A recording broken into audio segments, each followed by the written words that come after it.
The transport ship landed with a soft thud on the frozen ground of the International Arctic Research Station. Snow immediately began covering the dark metal hull as 4 alien beings stepped out onto the landing pad. Their breath formed white clouds in the bitter, cold air, visible even through their advanced environmental suits. Veltar from the desert world of Thaxia was the first to speak. Highest voice came through the communication device with a slight tremor. The temperature reading shows -40 degrees. How do humans survive in such conditions? Quinara, the tropical world representative, wrapped her arms around herself despite the heated suit. My homeworld has never experienced anything below 20 degrees. This is beyond comprehension. Brix, whose volcanic world was always warm, watched his suit's heating system work overtime. My thermal sensors are struggling to maintain proper function. How can any life form exist here? Naya, from the water world of Aquatica, floated slightly in her specialized mobility suit. On my world, water turns solid at 0 degrees. Here, even the air feels ready to freeze. The aliens moved slowly toward the main building, their feet crunching through the thick snow. Each step required effort as they fought against the wind that cut through their protective gear like invisible knives. As they reached the entrance, the heavy doors opened to reveal a human woman in simple winter clothing. She wore no environmental suit, no advanced heating system, just a basic jacket and boots. Her face was exposed to the freezing air, yet she showed no signs of discomfort. "Welcome to the Arctic Research Station," Guan Kim said with a warm smile. "I hope your journey was comfortable. I'm your survival instructor for the next few weeks." The aliens stared at her in shock. Veltar's translator struggled to process what he was seeing. "You were outside without protection. How are you not freezing to death?" Jiwan laughed, a sound that seemed impossible in such harsh conditions. "This is actually pretty mild weather for this time of year. We were expecting it to get much colder by now." She gestured for them to follow her inside. "Come on, let me show you around before the real winter weather hits." The aliens exchanged worried glances. This was mild weather. What did humans consider cold?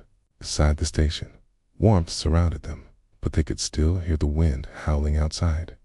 Through the large windows, they watched human researchers moving around the compound, working with equipment, checking instruments, and maintaining the facility. None of them seemed bothered by the deadly conditions. "Those are our regular staff members," Juwan explained, following their gaze. "They're preparing for the storm that's coming in tomorrow. Nothing too serious, just a Category 3 blizzard." Brix nearly dropped his communication device. "A blizzard? Should we not evacuate?" "Evacuate?" Juwan looked confused. "Why would we evacuate? We get storms like this all the time. The research must continue." Through the window, they saw something that made their blood run cold. Human children were playing in the snow, building strange white figures and throwing balls of snow at each other.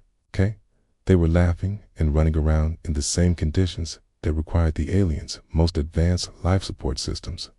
"Those are children from the nearby town," Jiwan said casually. "They loved playing in fresh snow. Snow days are the best days for human kids."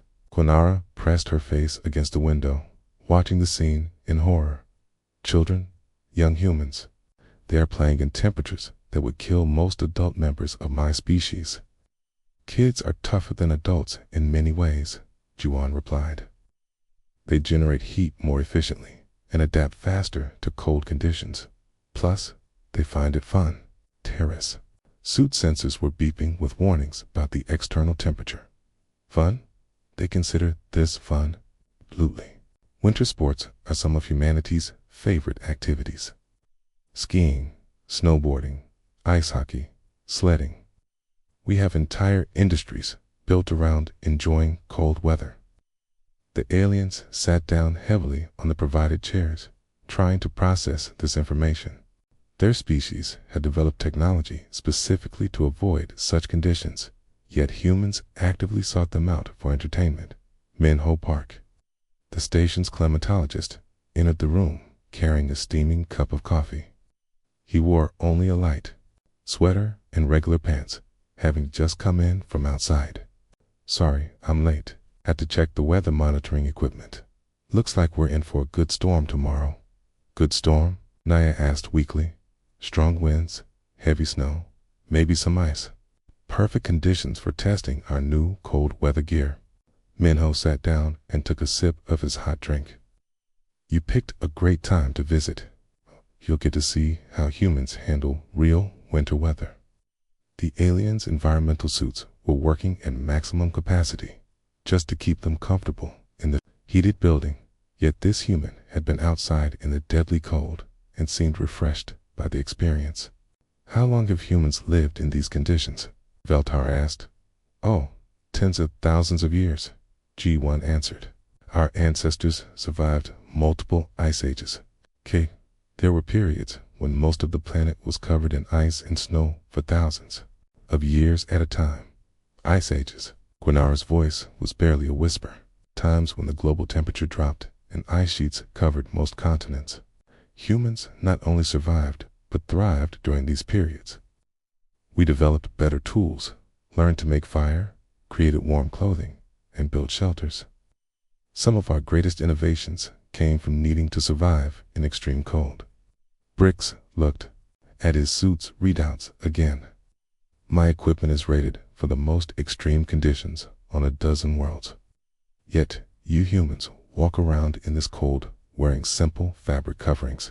Human bodies are remarkably efficient at managing temperature," Minho explained.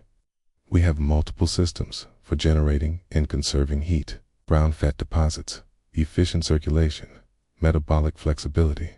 We're basically biological heating units."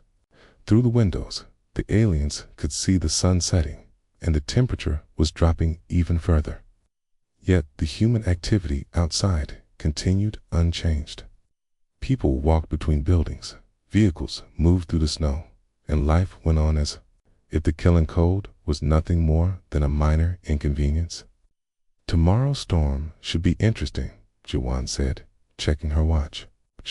"Wind speeds up to 200 kilometers per hour. Temperature dropping to -50. Perfect weather for our outdoor training exercises."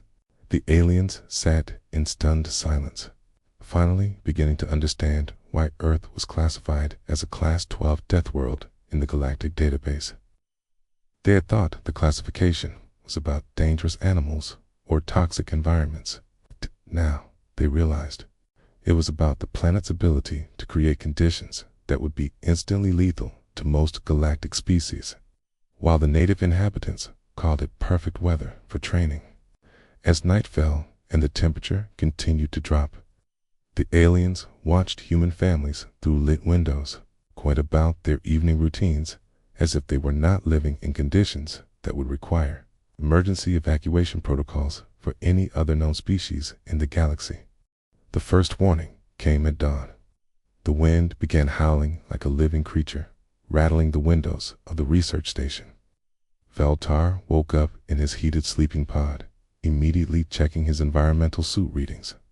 The external temperature had dropped to -45 degrees during the night. "Emergency alert," his suit's computer announced. "Severe weather conditions detected.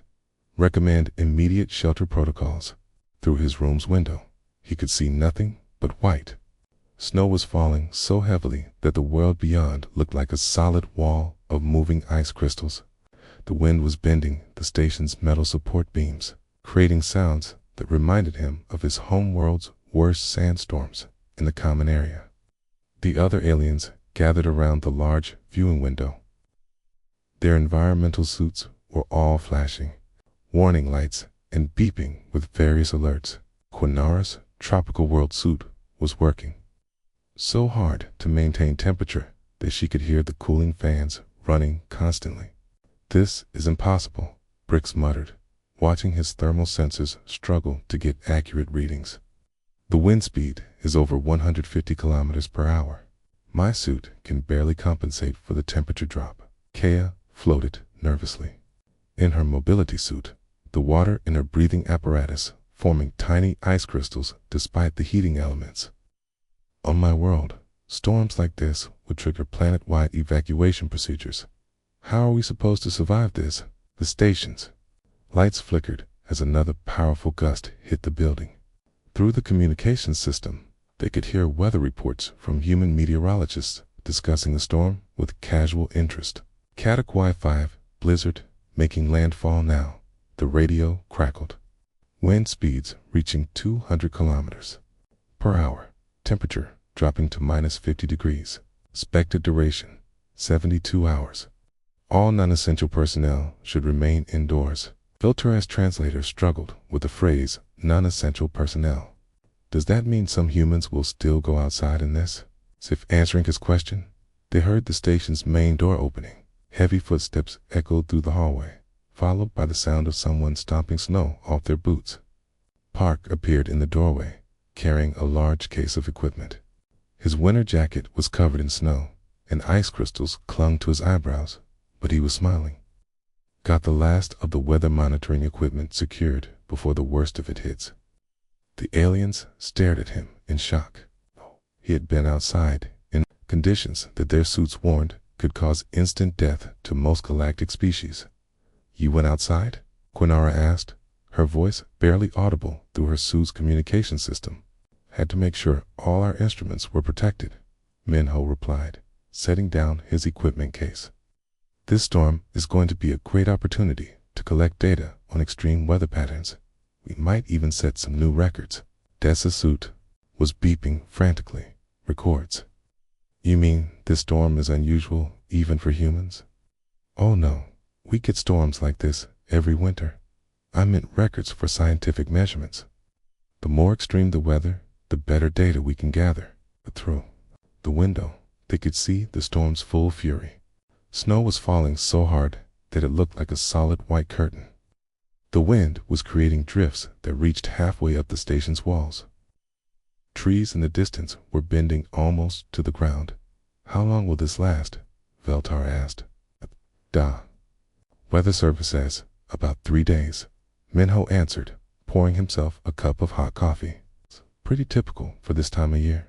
Should be fun. The aliens exchanged horrified looks.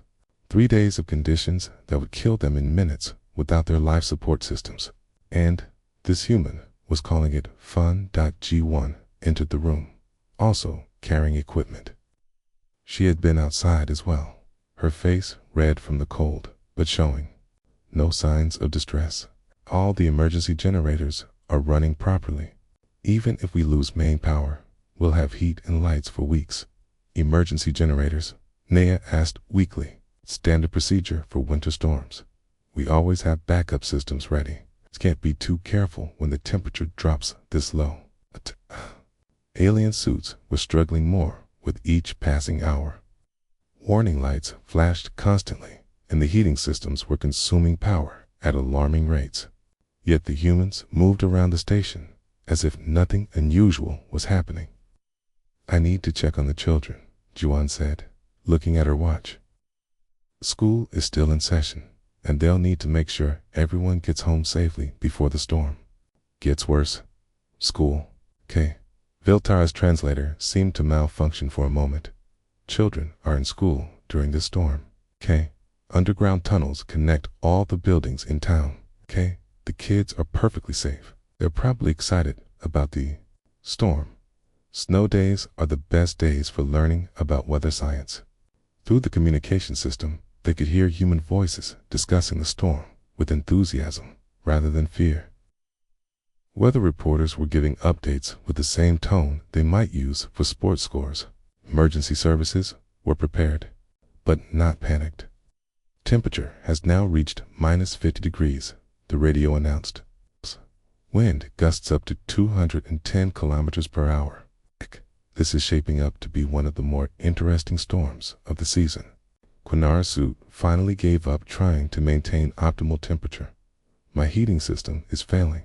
How are humans not freezing to death? Human bodies are remarkably efficient at cold weather adaptation, Minho explained. Our circulation systems automatically redirect blood flow to vital organs. We have brown fat deposits that generate heat. Our metabolic rate increases to produce more energy. We're basically biological furnaces. The station shook as another powerful gust hit. Outside, the aliens could see that the snow was now falling horizontally, driven by winds that would be classified as hurricane force on most worlds. This is beyond the survival parameters of any known species, Brix said, watching his suit's readings with growing alarm. How did humans evolve to survive in such conditions? Ice ages, Jawan replied simply. Our ancestors lived through multiple periods when most of the planet was covered in ice. Those who could survive the cold passed on their genes. Those who didn't. Ice ages, Veltar repeated slowly. Multiple ice ages, at least 4 major ones that we know of, some lasting tens of thousands of years. Humans not only survived, but developed agriculture, art, technology, and complex societies during these periods. The aliens sat in stunned silence, listening to the storm rage outside. Their advanced technology was barely keeping them alive in conditions that humans had survived for millennia with nothing but animal skins and fire. Don't worry, Minho said, noticing their distress. The storm should start calming down by tomorrow evening. Then we can really start your cold weather training. The aliens' environmental suits registered the statement as a threat to their continued existence. They were beginning to understand that what they considered a deadly natural disaster was just another Tuesday for humans living in Earth's Arctic regions. As the storm continued to intensify, they watched human staff members continuing their work, maintaining the station, and preparing for the days ahead with the same casual efficiency they would show for any routine task. The aliens were witnessing something that would change their understanding of humanity forever. The disaster struck on the second day of the storm. A massive tree, weighted down by ice and snow, crashed into the station's main power line. The lights flickered once, twice, then died completely. The heating system fell silent with a mechanical wheeze. In the darkness, the aliens' environmental suits immediately began flashing red emergency warnings. Velter's suit computer announced in urgent tones, primary life support compromised. Seek immediate shelter. Survival time in current conditions, 37 minutes. We are going to die, Quinara whispered, her voice shaking through the communication system. Without heating, we cannot survive more than 1 hour. Volcanic World Suit was already struggling to maintain temperature. My thermal systems are failing. The cold is too intense for my equipment to handle. Taz's water-breathing apparatus was forming ice crystals faster than the heating elements could melt them. Emergency protocols on my world would require immediate evacuation to orbital stations. How do we escape this planet? In the growing darkness, they heard footsteps approaching. A bright beam of light cut through the blackness as he and Cho appeared, carrying a simple flashlight. He wore regular winter clothing and showed no signs of panic or distress. Power's out, he announced calmly. Probably be down for a few hours while we fix the main line. Good thing we're prepared for this kind of situation. The aliens stared at him in disbelief. Their suits were screaming warnings about imminent death, yet this human seemed completely relaxed about losing their primary life support system. You are not concerned about dying? Veltar asked, his translator struggling to process the human's casual attitude. Dying? Ken looked confused. From a power outage. Why would we die? We have emergency procedures for situations like this.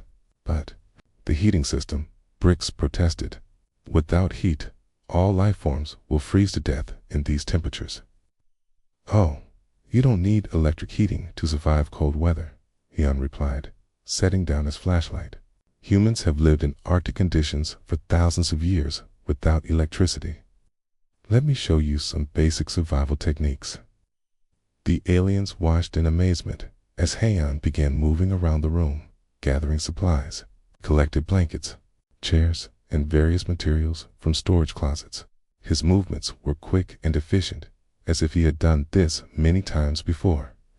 "First lesson in cold weather survival," he said, pulling out several thick blankets. "Body heat conservation. Humans generate heat naturally through our metabolism. We just need to trap that heat effectively." He demonstrated wrapping techniques, showing how to create insulation layers and prevent heat loss. See, even without any external heating, a human body produces about 100 watts of heat energy. That's enough to keep us warm if we manage it properly. Quinara's tropical world suit was beeping frantically. 100 watts. This is impossible. My species requires external heating sources to maintain body temperature, even in mild conditions. Different evolutionary paths, Heian explained, helping the aliens arrange blankets around their environmental suits. Humans evolved in climates where survival meant generating internal heat. Our bodies are basically biological furnaces. Through the windows, they could see other buildings in the compound were also dark. Yet there was no panic, no emergency evacuations. Lights appeared in windows as humans used candles and flashlights, going about their activities as if nothing unusual had happened. "How are other humans surviving?" Naya asked weakly. "Same way we are," Heian replied. "Basic cold weather survival skills. Every human living in Arctic regions learns these techniques as children. It's like learning to walk or breathe." He continued gathering materials, building what looked like a small shelter inside the room using chairs and blankets. "This is called a thermal tent. It traps warm air and reflects body heat back to the occupants." Humans have been using similar techniques for thousands of years. The aliens watched in fascination as Heian created fire using nothing but basic materials.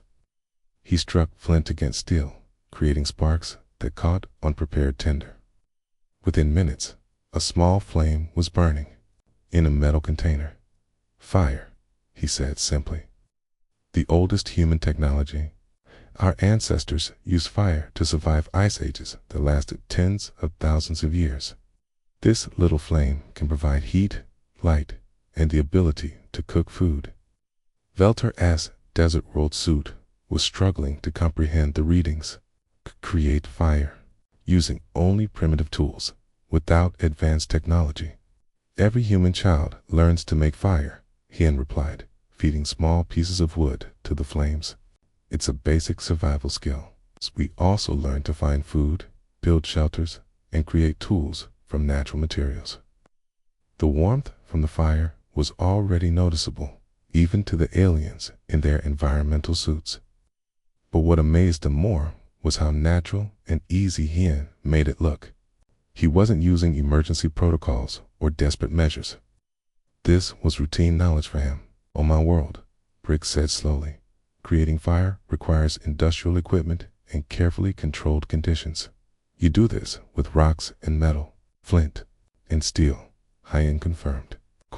"Though humans can make fire with just sticks and dry grass if needed, or by focusing sunlight through ice, or by using chemical reactions from certain plants. We have dozens of different methods." Sarah Lee appeared in the doorway, carrying a medical kit and wearing only her regular winter clothes. "Everyone okay? In here? I heard the aliens were having trouble with the power outage." "We are dying," Quinara said weakly. "No, you're not," Sora replied matter-of-factly, checking the aliens' environmental suits. "Your suits are still functioning. Attack. You have heat, oxygen, and protection. You're actually safer than most humans right now." She began explaining human physiology in simple terms. Human bodies have multiple systems for dealing with cold. Our blood vessels can restrict flow to extremities to protect vital organs. We have brown fat that burns calories to generate heat. Our muscles can shiver to create warmth through movement. Our core body temperature stays stable even when external temperatures drop far below freezing, she continued. "We can survive for hours in conditions that would kill most species in minutes. The aliens learned that humans had survived in temperatures as low as -70 degrees using only natural materials and body heat. They discovered that human children played games in snow and ice, that adults worked outside in conditions their suits considered lethal. Winter sports, Hyan explained when they asked about recreational activities. Humans deliberately expose themselves to extreme cold for fun. Skiing, snowboarding, ice climbing, polar swimming. We have entire industries built around enjoying cold weather. As the hours passed, the aliens watched human staff members throughout the compound continuing their work by candlelight and flashlight. They maintained equipment, prepared food, and even continued research activities. The loss of electric power was treated as a minor inconvenience rather than a life-threatening emergency. The power will be restored soon, Sora said, checking her watch. The repair crews are already working on the damaged lines. They work outside. In these conditions, regularly. People are working outside in this storm, Veltar asked in horror. Emergency repair crews trained specifically for extreme weather conditions. They consider this storm good practice for the really bad weather. Comes later in winter. The aliens sat in stunned silence, wrapped in blankets around a small fire, watching humans adapt to conditions that would require emergency evacuation for any other known species. They were beginning to understand that human survival wasn't just about technology or preparation. It was built into their very biology. The storm had raged for 3 full days. On the morning of the 4th day, the aliens woke to an eerie silence. The howling wind had stopped, and pale sunlight filtered through the frost-covered windows. Their environmental suits had worked continuously for 72 hours, consuming more power than they would normally use in a month. Veltar checked his suit's readings with growing concern. Power reserves at 12%. My suit cannot maintain life support much longer in these conditions. Mine is failing too, Quinara added, her voice weak through the communication system. The heating elements are burning out from overuse. Keen's volcanic world suit had given up trying to maintain optimal temperature. My systems are in emergency mode. I cannot survive much longer without returning to the ship. Tia's water-breathing apparatus was forming ice crystals faster than it could melt them. We need to leave this planet immediately. These conditions are beyond what any reasonable species should endure. Through the windows, they could see the aftermath of the storm. Snow drifts reached the 2nd floor of some buildings. Trees were bent and broken under the weight of ice. The landscape looked like a frozen wasteland from their worst nightmares. Yet, as they watched, the main door of the station opened. Quan stepped outside, wearing her regular winter jacket and boots. Ki carried a snow shovel and began clearing a path to the equipment shed, as if this was just another normal morning. She is going outside, Veltar whispered in horror. In these conditions, the temperature readings on their suits showed -52 degrees. The wind was still gusting at 40 kilometers per hour. Ice covered every surface, making movement treacherous. Yet G1 worked steadily, clearing snow and checking equipment with practiced efficiency. Soon, other humans emerged from buildings throughout the compound. They began the work of cleaning up after the storm, digging out buried equipment, and restoring normal operations. Children appeared, laughing and playing in the fresh snow that had nearly killed for advanced alien species. I do not understand, Brick said, watching a human child build a snow creature just outside the window. That small human is playing in conditions that my suit warns will cause instant death. Minho entered the room, carrying a steaming cup of coffee and looking refreshed. Beautiful morning after the storm. Snow is perfect for skiing. Anyone want to try some winter sports? The aliens stared at him in disbelief. Their suits were failing. Their life support systems were critically low. Hey, this human was suggesting recreational activities in the killing cold. Winter sports? Quinara asked weakly. Skiing? snowboarding, ice skating. Hey, this is perfect weather for outdoor activities. The storm cleared the air and left us with fresh powder snow. You consider this perfect weather? Belter's translator struggled with the concept. Oh, absolutely. Clear skies, fresh snow, not too windy. This is what we call a bluebird day. Everyone will be outside enjoying the weather. I teased through the windows. They could see he was right. Humans were emerging from all over the compound, not just to work, but to play. Some carried skis and snowboards. Others had sleds and ice skates. Children were having snowball fights and building snow forts. My suit says the external temperature will cause cell damage in exposed tissue within minutes, Naya said, watching the scene in horror. Human skin is remarkably resistant to cold, Minho explained. We have multiple layers of fat and muscle for insulation. Our blood vessels can restrict flow to prevent heat loss. We can survive exposed skin contact with snow and ice for extended periods. Sora joined them, carrying what looked like medical equipment. I wanted to check on our guests. How are your suits holding up? They are failing, Brix admitted. We cannot survive much longer in these conditions. Sora looked confused. But the storm is over. This is actually quite comfortable weather for this time of year. Comfortable, all four aliens said at once. It's not even the coldest we've seen this season. Last month we had a week where it never got above -60. Now, that was chilly. The aliens' environmental suits began beeping with new warnings. The idea that there were conditions even worse than what they had just survived was beyond their comprehension. You have survived temperatures below -60 degrees, Veltar asked. Oh sure, the record low for this region is -73 degrees. People still went to work that day, though we did cancel outdoor school activities for the younger children. You canceled school activities, Quinara repeated slowly. Not school itself, right? The kids still had classes indoors. They just couldn't play outside during recess. Safety first, you know? The aliens watched through the windows as human children continued playing in what their suits considered lethal conditions.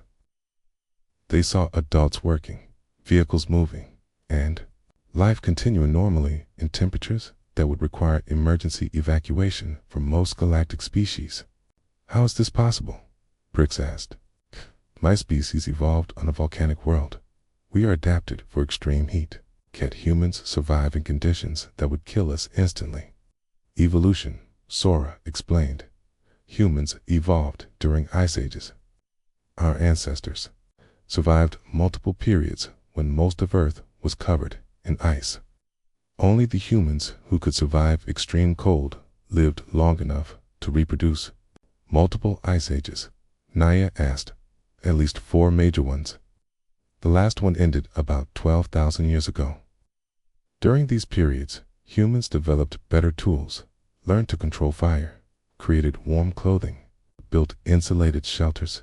We didn't just survive the ice ages, we thrived during them.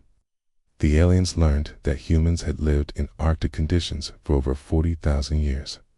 They discovered that human children were born with the ability to survive cold that would kill adult members of most alien species. They found out that humans had crossed frozen continents on foot, built cities in Arctic conditions, and developed entire civilizations in climates that other species would consider uninhabitable. The Inuit people have lived in Arctic conditions for thousands of years, Gawan said, joining the conversation. They developed techniques for surviving in temperatures that regularly drop below -40 degrees. Their children play outside in conditions that would freeze most liquids solid. Their children, Veltar repeated weakly. Human children are actually better adapted to cold than adults in many ways. They have more brown fat, higher metabolic rates, and better circulation. They can play outside in snow and ice for hours without any signs of distress. Through the communication system, they heard weather reports discussing the storm as if it had been entertainment rather than a natural disaster. Meteorologists were already predicting the next storm system, and humans were making plans for winter activities. This was not even your worst storm, Brick said, more statement than question. Oh no, this was actually pretty mild, Minho replied. We've had storms with winds over 300 kilometers per hour and temperatures dropping to -70. Those are the ones that make the news. The aliens sat in stunned silence as they realized the full scope of human cold weather adaptation. They had survived 3 days of conditions that represented a casual winter storm for humans. Their advanced technology had barely kept them alive, while humans around them went about their daily lives as if nothing unusual had happened. We need to update our species classifications, Veltar said, quietly. Humans are not just dangerous because of their technology or aggression. They're dangerous because they can survive anywhere. Outside, human children continued playing in the snow, their laughter echoing across the frozen landscape like a challenge to the hostile environment that had nearly killed 4 representatives of advanced galactic civilizations. The aliens stood at the observation deck, watching the morning sun reflect off the endless white landscape. Their environmental suits were running on emergency power, but they no longer paid attention to the warning signals. Something far more important occupied their thoughts. Below them, the human settlement had returned to normal life with terrifying efficiency. People walked between buildings without protective gear. Children played in schoolyards covered with snow. Workers operated machinery in the open air. The temperature still read -45 degrees on their instruments. Look at them, Velta said quietly, his voice filled with something between awe and fear. They are not just surviving, they are living normal lives. A group of human teenagers had gathered in the compound's central area. They were strapping longboards to their feet and preparing to slide down the snow-covered hills. The aliens watched as the young humans launched themselves down steep slopes, laughing and shouting with joy as they moved at dangerous speeds through the frozen air. They are celebrating the cold, Quinara observed, her tropical world understanding. Completely overwhelmed. They wait for these conditions so they can play in them. Bricks pointed to another group of humans who were cutting holes in the ice-covered lake near the station. What are they doing now? Yuan, who had been quietly watching their reactions, stepped forward to explain. Ice fishing. They're cutting through the ice to catch fish below. It's a popular winter activity. They are voluntarily exposing themselves to even more cold. Naya asked, watching humans sit beside holes in the ice, apparently waiting for fish to bite their lines. Some people drive hundreds of kilometers just for the chance to ice fish in weather like this, Jawan replied. They consider it relaxing. The aliens watched as more humans engaged in activities that seemed designed to maximize their exposure to the deadly cold. Some were swimming in the small areas of open water, their bodies steaming in the frigid air. Others were running along snow-covered paths, wearing minimal clothing, their breath forming white clouds as they exercised in conditions that would kill most galactic species. This is beyond adaptation, Beltar said slowly. This is mastery of an environment that should be completely hostile to biological life. Minho joined them on the observation deck, carrying his usual cup of coffee. Steam rose from the hot liquid, immediately freezing into tiny ice crystals in the cold air. Beautiful day, isn't it? Perfect visibility, fresh snow, not too much wind. Days like this make winter worth experiencing. Worth experiencing. Bricks repeated the phrase as if it contained words in an alien language. Oh, absolutely. Winter is many people's favorite season. Snow, the ice, the crisp air. There's something pure about winter weather that you can't get any other time of year. The aliens turned back to the window, watching a scene that would forever change their understanding of humanity. Human families were having picnics on the snow. Children were building elaborate structures from ice and snow. Adults were playing games that involved throwing snowballs at targets while standing in temperatures that their suits warned would cause instant frostbite. On my world, Kunara said slowly, we have legends about beings who could survive in the cold void between stars. We thought they were myths. Maybe they weren't myths, Veltar replied quietly. Maybe they were just humans. Sora appeared with a datapad, showing charts and graphs. Tai, you might be interested in some human physiological data. Okay, these numbers show why humans can survive in conditions that would be lethal to most species. The aliens studied the information with growing amazement. Human core body temperature remained stable, even when skin temperature dropped to near freezing. Human blood could continue flowing efficiently in conditions that would crystallize the bodily fluids of most alien species. Human metabolism could increase heat production by up to 5 times normal levels when exposed to cold. Your species can literally burn stored fat to generate heat, Naya said, reading the data in disbelief. You have biological heating systems that activate automatically when needed. Brown adipose tissue, Sora confirmed. Humans are born with it. It's like having internal heaters distributed throughout our bodies. The colder it gets, the more heat we produce. The aliens learned that human babies could survive in conditions that would require intensive medical support for adult members of their species. They discovered that human athletes regularly trained in sub-zero temperatures to improve their performance. They found out that some humans deliberately expose themselves to extreme cold for health benefits. Cryotherapy, Minho explained when they asked about it. Humans use controlled exposure to extreme cold to reduce inflammation, improve circulation, and boost immune function. We literally use cold as medicine. Through the windows, they watched as a group of humans prepared for what Jiwan called polar plunging. These humans were going to jump into the nearly frozen lake wearing only minimal clothing, then immediately get out and return to normal activities. They do this for fun, Brick said, no longer able to process what he was seeing, right? Voluntarily subjects themselves to conditions that would kill my species in seconds. And they enjoy it, Viltar added. Look at their faces. They're excited about experiencing these conditions.